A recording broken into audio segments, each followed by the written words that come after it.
Gradient decent algorithm कसरी काम गर्छ त्यो कुरा चाहिँ मजाले बुझ्नुपर्ने जरुरी छ है। अब पहिला सुरु चाहिँ मैले हजुरलाई स्लोप भन्ने कुरा चाहिँ बुझाउनु पर्छ है। स्लोप भन्ने के हो? यो मेरो ग्रेडियन्ट डिसेन्ट अल्गोरिदम हो।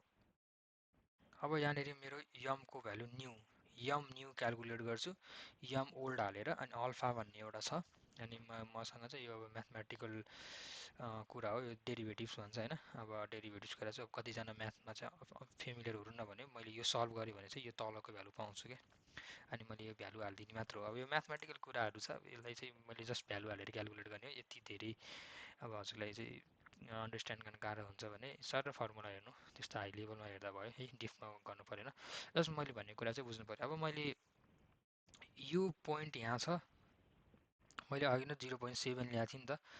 अब यो 0.7बाट चाहिँ मैले यो 1.1 लिनु पऱ्यो। अब मलाई कसरी थाहा हुन्छ भन्दा यो फर्मुलाबाट थाहा हुन्छ। अब यो फर्मुलाले के क्यालकुलेट गर्छ भन्दाखेरि हेर्नु है, यो फर्मुलाले यो यो फर्मुलाले चाहिँ यो स्लोप दिन्छ, यो भनेको स्लोप हो है। Derivatives of J with respect to m भनेको स्लोप हो, स्लोप दिन्छ है। यो यम भन्ने पोइन्टमा चाहिँ कतिको स्लोप छ त्यो स्लोप दिन्छ। अब यो चाहिँ कसरी हुन्छ भने होइन, पहिला स्लोप भन्ने कुरा चाहिँ बुझौँ है। अब हेर्नु, derivatives of J with respect to derivatives of m, यो फर्मुलामै छ नि त, derivatives of J with respect to derivative of m. यसले यो भनेको स्लोप एट यम ओल्ड। अब यो म बुझाउँछु है त। जस्तै कि मानौँ स्लोप भनेको के हो, पहिला त्यो कुरा बुझ्नु पऱ्यो। स्लोप भनेको चाहिँ मेरो एक्स एक्सिसबाट यो लाइनले यो काटौँ है। अब यहाँ एउटा कुरा के बुझ्नुपर्छ भने स्लोप भनेको के हो त, हामीले अघि नै पनि पढाएको थियौँ नि होइन। स्लोप भनेको यो मेरो लाइन छ, स्लोप भनेको के हो भनेर अघि नै हामीले पढाएको थियौँ नि होइन। स्लोप भनेको चाहिँ मेरो कुनै पनि लाइनले एक्सिससँग कतिको एङ्गल बनाएको छ, त्यो एङ्गलबाट हामीले स्लोप निकाल्न सक्छौँ होइन। यो कुरा चाहिँ स्लोप हो। एक्सिसबाट त्यो लाइन कतिको माथि छ, कतिको तल छ, कतिको टाढो छ, कतिको चाहिँ सुतेको छ, यो कुरा चाहिँ हाम्रो स्लोपले दिन्छ क्या। अब तपाईँले आफै विचार गर्नु त, मेरो यो कर्भ छ, यो कर्भमा चाहिँ कुन पोइन्टमा स्लोप 0 होला त, हेर्नु त। कुनै पनि कर्भमा स्लोप निकाल्नलाई चाहिँ हामीले ट्यान्जेन्ट ड्र गर्छौँ है। जस्तै मैले एउटा सर ट्यान्जेन्ट ड्र गरिदिएँ भने हेर्नु त, सो एङ्गल यति बनाएछ, केही न केही त भ्यालु छ नि त होइन। यो 0 डिग्री छ त छैन नि त, 0 डिग्री हुनु पऱ्यो क्या। यहाँ त केही न केही डिग्री छ, नेगेटिभ डिग्रीमा होला होइन।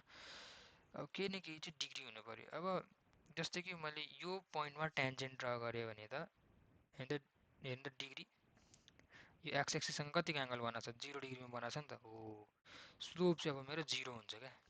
स्लोप चाहिँ 0 कहाँ हुन्छ, स्लोप 0 कहाँ हुन्छ भन्दा जहाँनिर चाहिँ यस्तो मैले ट्यान्जेन्ट ड्र गर्दा, स्ट्रेट लाइन ड्र गर्दा चाहिँ एङ्गल 0 आउँछ भने त्यो पोइन्टमा चाहिँ 0 हुन्छ है।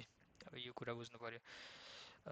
ओभरअल बुझ्नु पर्दाखेरि चाहिँ हाम्रो यो लाइनमा चाहिँ लस त्यहाँनिर 0 छ, जहाँनिर स्लोप पनि 0 छ है। जस्तै कि यहाँनिर स्लोप हेर्नु त, यो स्लोप एकदमै 0 छ। अब मैले जस्तै कि यो पोइन्टमा स्लोप निकाल्नु पऱ्यो भने के गर्नु पर्ला, यहाँबाट मैले ट्यान्जेन्ट भनेको एउटा लाइन हो क्या, सानो त्यो लाइन ट्यान्जेन्ट ड्र गरिदिन्छु, एउटा स्ट्रेट लाइन ड्र गरिदिन्छु त्यो पोइन्टबाट, अनि एक्स एक्सिसमा ठोकाइदिन्छु। केही न केही त भ्यालु छ नि त, केही न केही एङ्गल बनाएको छ नि त होइन। सो यो पनि 0 छैन। जस्तै यो पोइन्टमा मैले स्लोप निकाल्नु पर्ला अरे, फेरि यहाँबाट पनि सर एउटा ट्यान्जेन्ट ड्र गरिदिन्छु होइन, केही न केही एङ्गल बनाएको छ नि त होइन, केही न केही एङ्गल बनाएको छ नि त। त्यही भएर यो पोइन्टमा पनि मेरो स्लोप 0 छैन। स्लोप कहाँ 0 हुन्छ, जब चाहिँ ट्यान्जेन्टले 0 डिग्री एङ्गल बनाउँछ एक्स एक्सिससँग है त। जस्तै यहाँ हेर्नु त, यहाँनिर पनि मैले ट्यान्जेन्ट ड्र गर्छु यसरी।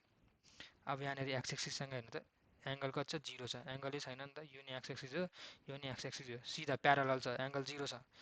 त्यस भए मैले यो पोइन्टमा चाहिँ मेरो स्लोप कम हुन्छ, अनि यो पोइन्टमा पनि मेरो लस कम हुन्छ। त्यो मैले चाहिँ अब कस्तो खालको पोइन्ट निकाल्नु पऱ्यो, मैले यस्तो खालको चाहिँ स्लोप निकाल्नु पऱ्यो जहाँनिर चाहिँ त्यसको भ्यालु चाहिँ 0 को नजिक होस् होइन। त्यहीँनिर चाहिँ मलाई के थाहा छ, त्यो ठाउँमा चाहिँ लस पनि कम हुन्छ भन्ने थाहा छ है।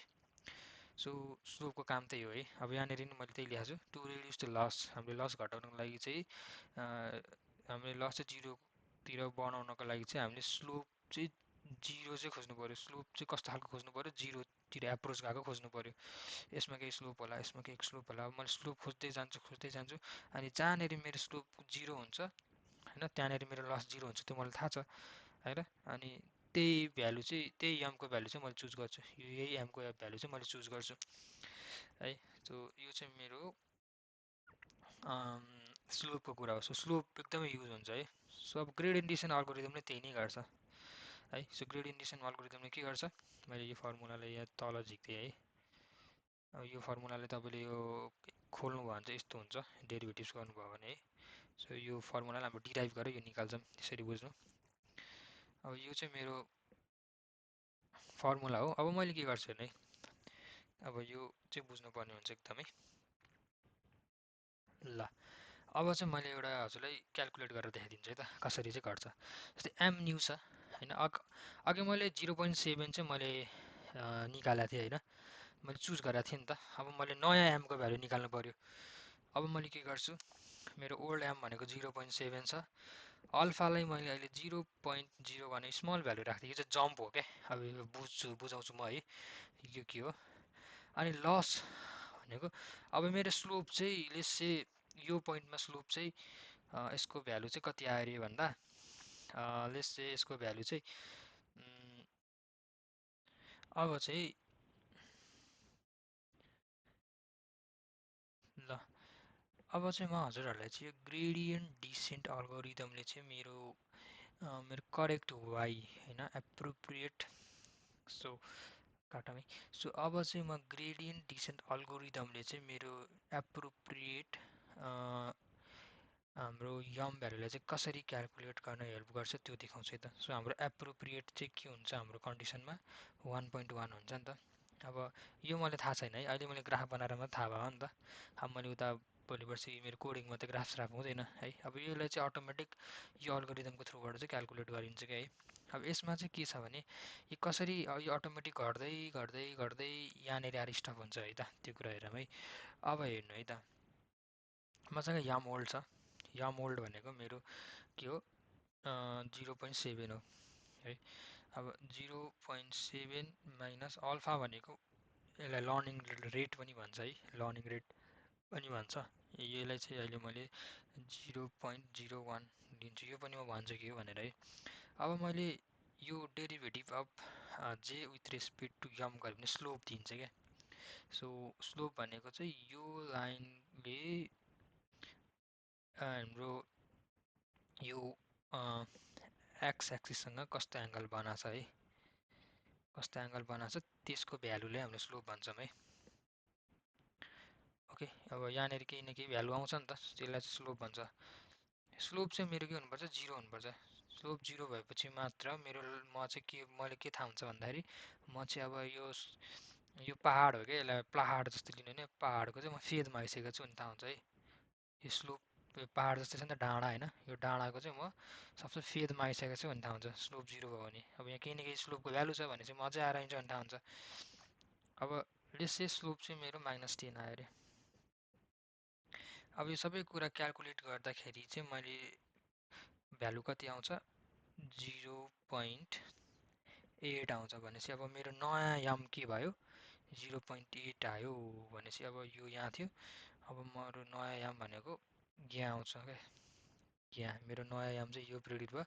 अब मेरो नयाँ लस भनेको कति भयो, 5k भयो है। हेर्नु त लस यहाँबाट यहाँ घट्यो नि त, मैले एकैचोटि यो ग्रेडेड डिसेन्टमा होइन मैले स्लोप क्यालकुलेट गरेर गर्दाखेरि नयाँ याम आयो, नयाँ याम राखेर हेर्दाखेरि यति धेरै लस घट्यो। अब फेरि मैले यही अल्गोरिदममा रिपिट गरिरहेको छु क्या। अब मेरो यो के भयो, यो नयाँ थियो। अब मैले नेक्स्ट लुप लाउँछु, फेरि मैले के गर्छु यसलाई, फेरि अब अझै नयाँ चाहियो मलाई, एमको अझै नयाँ भ्यालु चाहियो भनेपछि अब एम ओल्डमा के राख्छु, फेरि 0.8 माइनस 0.01 इन्टु अब स्लोप क्यालकुलेट गर्छु। लेस चाहिँ स्लोप चाहिँ अब यो डेरिभेटिभ्स अफ जे